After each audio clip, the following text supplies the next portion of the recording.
ಬೆಳಗಿನ ತಿಂಡಿಗೆ, ಮಧ್ಯಾಹ್ನದ ಲಂಚ್ ಬಾಕ್ಸಿಗೆ ಈ ರೀತಿ ಸಾಫ್ಟಾದ ಗೂಡಾದ ದೋಸೆನ ಮಾಡೋಕ್ಕೆ ಅಕ್ಕಿನ, ಉದ್ದಿನಬೇಳೆನ ನೆನೆಸೋದು ಬೇಡ, ರುಬ್ಬೋದು ಬೇಡ, ಅದನ್ನು ರಾತ್ರಿ ಇಡೀ ಫರ್ಮೆಂಟೇಷನ್ ಮಾಡೋದು ಕೂಡ ಬೇಡ. ಈ ರೀತಿ ದೋಸೆನ ಹೇಗೆ ಮಾಡೋದು ಅಂತ ನೋಡೋಣವಾ? ಇದಕ್ಕೆ ನಾನು ಒಂದು ಮಿಕ್ಸಿಂಗ್ ಬೌಲ್ ಇಟ್ಕೊಂಡು ಅದಕ್ಕೆ 1 ಕಪ್ಪಷ್ಟು ರವೆನ ಹಾಕ್ಕೊಳ್ತಾ ಇದ್ದೀನಿ. ನಂತರ ಅದಕ್ಕೆ 1 ಕಪ್ಪಷ್ಟು ಓಟ್ಸ್ನ ಹಾಕ್ಕೊಳ್ತಿದ್ದೀನಿ. ನಂತರ ಅದೇ ಕಪ್ಪಲ್ಲಿ 1 ಕಪ್ಪಷ್ಟು ಮೊಸರನ್ನ ಹಾಕ್ಕೊಳ್ತಾ ಇದ್ದೀನಿ. ಈಗ ಅದಕ್ಕೆ ಒಂದು ಅರ್ಧ ಕಪ್ಪಷ್ಟು ನೀರನ್ನು ಹಾಕ್ತಾ ಇದ್ದೀನಿ. ಈಗ ಇವೆಲ್ಲವನ್ನು ಕೂಡ ಹಾಕಿದ ನಂತರ ಚೆನ್ನಾಗಿ ಈ ರೀತಿ ಅದನ್ನು ಮಿಕ್ಸ್ ಮಾಡಿಕೊಳ್ಬೇಕು. ಈ ರೀತಿ ಚೆನ್ನಾಗಿ ಮಿಕ್ಸ್ ಮಾಡುವಾಗ ಸ್ವಲ್ಪ ಏನಾದರೂ ಗಟ್ಟಿ ಅಂತ ಅನಿಸಿದ್ರೆ ನಾವು ಪುನಃ ಇದಕ್ಕೆ ನೀರನ್ನ ಸೇರಿಸ್ಕೊಂಡು ನಾವು ಮಿಕ್ಸ್ ಮಾಡಿಕೊಳ್ಬೇಕು. ಈಗ ನೋಡಿ ಸ್ವಲ್ಪ ಗಟ್ಟಿ ಅಂತ ಅನಿಸ್ತಾ ಇದೆ, ಹಾಗಾಗಿ ನಾನು ಅರ್ಧ ಕಪ್ಪಷ್ಟು ನೀರನ್ನ ತಗೊಂಡಿದ್ದೆ, ಅದರಲ್ಲಿ 1/4 ಕಪ್ಪಷ್ಟು ಹಾಕಿ ಮಿಕ್ಸ್ ಮಾಡ್ಕೊಳ್ತಾ ಇದ್ದೀನಿ. ಮತ್ತೆ ಏನಾದರೂ ಸ್ವಲ್ಪ ಗಟ್ಟಿ ಅನಿಸಿದ್ರೆ ನಾವು ಪುನಃ 1/4 ಕಪ್ಪಷ್ಟು ನೀರನ್ನ ಹಾಕ್ಕೊಂಡು ಮಿಕ್ಸ್ ಮಾಡ್ಕೊಳ್ಬೋದು. ಈಗ ನಾನು 1/4 ಕಪ್ಪಷ್ಟು ನೀರನ್ನ ಹಾಕಿ ಚೆನ್ನಾಗಿ ಮಿಕ್ಸ್ ಮಾಡ್ಕೊಳ್ತಾ ಇದ್ದೀನಿ. ಈಗ ಅದು ಕಲಸ್ತಾ ಮತ್ತೆ ಸ್ವಲ್ಪ ಗಟ್ಟಿ ಅಂತ ಅನ್ನಿಸ್ತಿದೆ, ಹಾಗಾಗಿ ನಾನು ಉಳಿದಿರೋ 1/4 ಕಪ್ ನೀರನ್ನು ಕೂಡ ಸೇರಿಸ್ಕೊಂಡು ಚೆನ್ನಾಗಿ ಈ ರೀತಿ ಮಿಕ್ಸ್ ಮಾಡ್ಕೊಳ್ತಾ ಇದ್ದೀನಿ. ಈ ರೀತಿ ಅದು ಸ್ವಲ್ಪ ತೆಳುವಾಗೇ ಇರಬೇಕಾಗತ್ತೆ ನಾವು ಕಲಸೋವಾಗ. ಇಷ್ಟಿದ್ರೆ ಸಾಕು.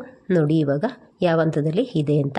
ಈಗ ಇದನ್ನು ನಾವು ಮುಚ್ಚಿಬಿಟ್ಟು ಒಂದು 10 ರಿಂದ 15 ನಿಮಿಷಗಳ ಕಾಲ ಇದನ್ನು ನೆನೆಲಿಕ್ಕೆ ಬಿಡಬೇಕು.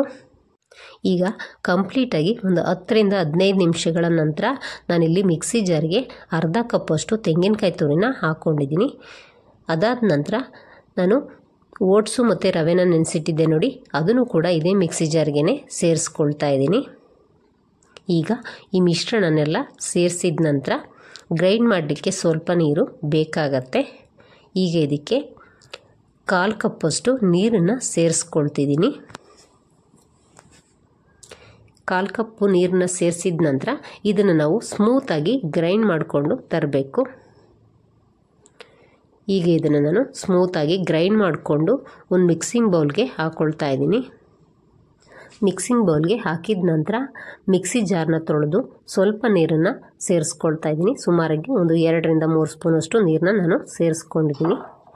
ಈಗ ರುಚಿಗೆ ಇದಕ್ಕೆ ಒಂದು ಅರ್ಧ ಸ್ಪೂನಷ್ಟು ಉಪ್ಪನ್ನು ಹಾಕ್ತಾ ಇದ್ದೀನಿ. ಇದಾದ ನಂತರ ಅದಕ್ಕೆ ಅರ್ಧದಷ್ಟು ಈನೋ ಸಾಲ್ಟನ್ನ ಹಾಕ್ಕೊಳ್ತಾ ಇದ್ದೀನಿ. ನಾನು ಒಂದು ಪ್ಯಾಕಲ್ಲಿ ಅರ್ಧದಷ್ಟು ಮಾತ್ರ ಉಪಯೋಗಿಸಿದ್ದೀನಿ. ಈಗ ಈನೋ ಸಾಲ್ಟನ್ನ ಹಾಕಿದ ನಂತರ ನಾವು ಚೆನ್ನಾಗಿ ಇದನ್ನು ಮಿಕ್ಸ್ ಮಾಡಿಕೊಳ್ಬೇಕು. ಈ ರೀತಿಯಾಗಿ ನಾವು ಒಂದೇ ಡೈರೆಕ್ಷನಲ್ಲಿ ಈ ರೀತಿ ಮಿಕ್ಸ್ ಮಾಡಿಕೊಳ್ಬೇಕು. ಈ ರೀತಿ ನಾವು ಚೆನ್ನಾಗಿ ಮಿಕ್ಸ್ ಮಾಡೋದ್ರಿಂದ ನಾವು ಮಾಡ್ತಕ್ಕಂಥ ದೋಸೆ ತುಂಬಾ ಸಾಫ್ಟಾಗಿ ಫ್ಲಫಿಯಾಗಿ ಬರುತ್ತೆ.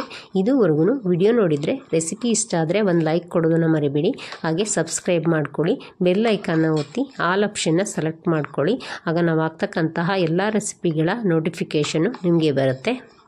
ನೋಡಿ ಈ ರೀತಿ ನಾವು ಚೆನ್ನಾಗಿ ಮಿಕ್ಸ್ ಮಾಡಿದ ನಂತರ ಅದು ತುಂಬಾ ಗೂಡಾಗಿ ಫ್ಲಫಿಯಾಗಿ ಬರುತ್ತೆ. ನೋಡಿ ಯಾವ ರೀತಿ ಕಾಣಿಸ್ತಾ ಇದೆ ಅಂತ. ನಾವು ರಾತ್ರಿ ಇಡೀ ಫರ್ಮೆಂಟೇಷನ್ ಮಾಡ್ತೀವಿ ನೋಡಿ ದೋಸೆ ಹಿಟ್ಟು, ಅದೇ ರೀತಿ ಇದು ಬಂದಿದೆ. ಈಗ ನಾನು ಹೆಂಚನ್ನ ಬಿಸಿ ಮಾಡಲಿಕ್ಕೆ ಇಟ್ಟಿದ್ದೆ. ಹೆಂಚು ಚೆನ್ನಾಗಿ ಬಿಸಿಯಾದ ನಂತರ ನಾನಿಲ್ಲಿ 1.5 ಸೌಟಷ್ಟು ದೋಸೆ ಹಿಟ್ಟನ್ನು ಹಾಕ್ಕೊಂಡು ಸ್ವಲ್ಪ ನಾನು ಸ್ಪ್ರೆಡ್ ಮಾಡ್ಕೊಂಡಿದ್ದೀನಿ.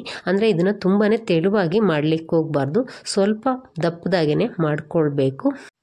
ಇದನ್ನು ನಾವು ಸೆಟ್ ದೋಸೆನ ಮಾಡ್ತೀವಿ ನೋಡಿ, ಆ ರೀತಿ ಮಾಡ್ಕೊಳ್ಬೇಕಾಗತ್ತೆ. ಈಗ ದೋಸೆನ ಹಾಕಿದ ನಂತರ ಮುಚ್ಚಳನ ಮುಚ್ಚಿ 1 ನಿಮಿಷ ಬೇಯಿಸ್ಕೊಂಡು ನಂತರ ಮುಚ್ಚಳನ ತೆಗೆದು ಮೇಲೆ ಬೆಣ್ಣೆ, ತುಪ್ಪ ಅಥವಾ ಎಣ್ಣೆ ಯಾವುದನ್ನಾದರೂ ಹಾಕ್ಕೊಂಡು ನಾವು ತೆಕ್ಕೊಂಡ್ರೆ ಸಖತ್ ಸಾಫ್ಟಾದ ಫ್ಲಫಿಯಾದ ಸೆಟ್ ದೋಸೆ ಥರ ಇರೋ ದೋಸೆ ರೆಡಿಯಾಗುತ್ತೆ. ನೋಡಿ ಎಷ್ಟು ಸಾಫ್ಟಾಗಿ ಬಂದಿದೆ ಅಂತ. ತಿನ್ನಲಿಕ್ಕೂ ಕೂಡ ಅಷ್ಟೇ ಟೇಸ್ಟಿಯಾಗಿರುತ್ತೆ.